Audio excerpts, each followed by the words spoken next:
across the world, the number of single people is growing, and more people are talking about the benefits of single life. Chloe Bow is one of them. 4 years ago, when I ended my long-term relationship, I had no idea how different my life would look today. I love my own company. Bow is a full-time content creator and works mostly out of her condo in Toronto. A lot of her work is focused on why she's choosing to stay out of a relationship. When I decided to give dating a break and just focus on myself and realize the peace and calm that I feel when I'm single, I felt the need to share this experience with other women because it really felt like I found the key to happiness. I think it's definitely a growing trend. It's definitely becoming more common to talk about, and we're just relating. And really, to me, when I meet another woman who is on the same path as me, I feel like a sigh of relief. And Bow is part of the growing group of single people.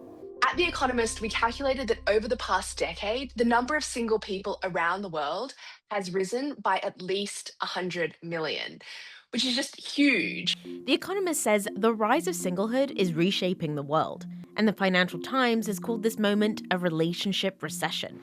Plus, as singlehood increases, the interest behind why it's happening is also on the rise. We've looked at who are the different types of single people.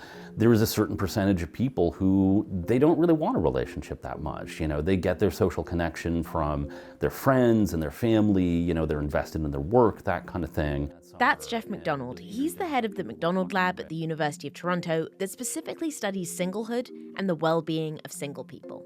But, we don't want to lose sight of the fact that most people want a romantic relationship. What is the level of well-being in their life? And again, it falls into different categories. My take on what's happening is just the norms around what it means to be single, what it means to be partnered, are changing very rapidly. Now, looking at the factors, being single is not a perfect science. There's a lot of reasons to explain what's going on here. I think there's kind of a lot of freedom on what kind of path you take as you grow up, and people are taking less traditional kind of paths. You're not labeled a spinster if you're single at 30 or whatever it is, and it becomes a little bit more enjoyable when you're not being pressured to seek someone else. I'm neutral, I guess. I would like to be in one. So while there are many factors as to why people aren't getting into relationships, both McDonald and Wong say the data suggests that people still want to find partners. But it's the goals in dating and the purpose of getting into a relationship that might be changing. And caveat, that's data based on heterosexual relationships. One factor both experts agreed on is the changing lives of women. When I first started doing singlehood research, it was a really tough sell to get graduate students who were interested in it. Now I have graduate students spontaneously emailing me who want to crack the code on whether it's embarrassing to have a boyfriend or not, right? And that comment there, is it embarrassing to have a boyfriend, is a nod to this Vogue article from last fall.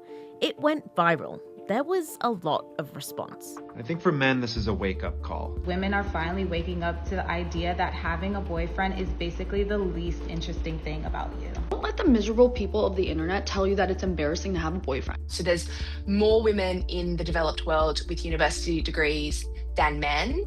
And so there are similar dynamics in terms of women being more financially independent and perhaps wanting to focus on their careers rather than settle for a man that they're perhaps not that into. But broadly speaking, we still see a very, very strong cultural norm of women not wanting to marry down. Oh boy.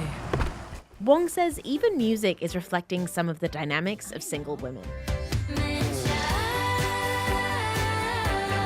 Perhaps the sort of most iconic song of this genre would be Man-Child by Sabrina Carpenter. But I think there is something in popular culture right now that is really examining this feeling among this certain group of women.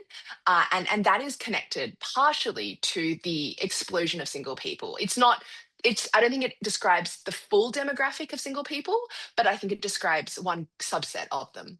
And at McDonald's Lab, they are working on a new study that looks specifically at the goals of men and women who want to get into relationships. What the data suggests to us is that, women understand that they're in a position where they can afford to wait and they can afford to choose.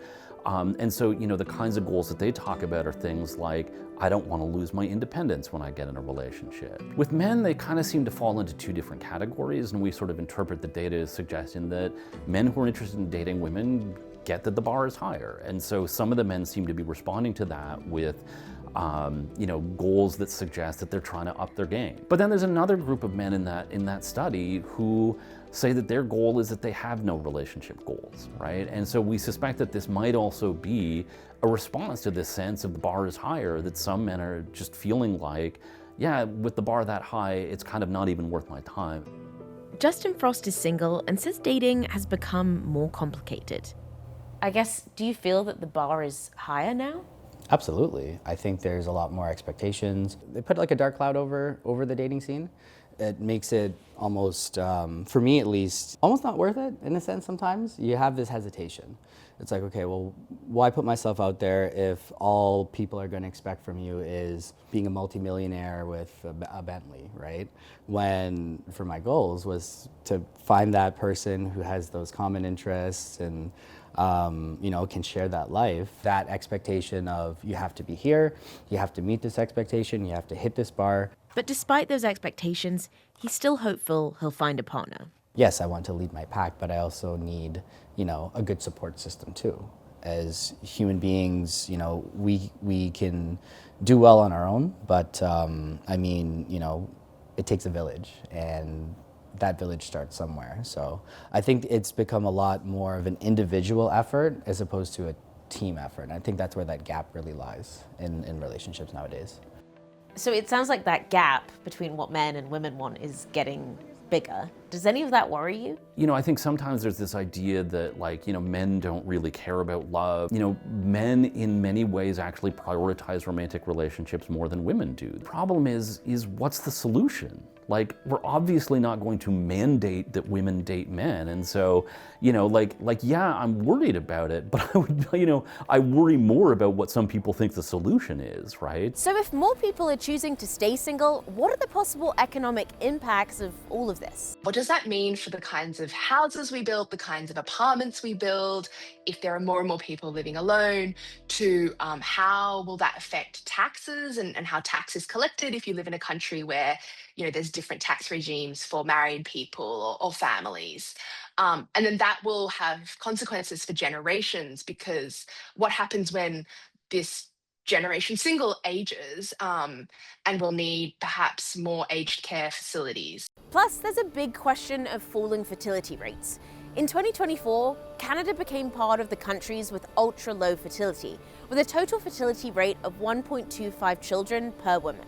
And the Government of Canada has looked into the impact of low fertility, which they say could lead to a decline of national GDP. There's definitely some people whose specific focus is advocating at the policy level for changes that would benefit single people, like changes to, tax structures and stuff like that. I don't think that they're highly visible at this point, but there's absolutely a push being made to make changes on the policy level. It seems clear that the world of relationships is changing. But for Chloe Bow, this isn't a problem that needs a solution. I guess I do have to ask this. Would you ever consider going into a relationship? I feel like that question doesn't cross my mind anymore because I really just try to stay grounded in the present. I love my life. I wake up every day feeling at peace. I feel like taking my energy that I maybe would have put into a relationship or into dating and investing that back into me has been so rewarding.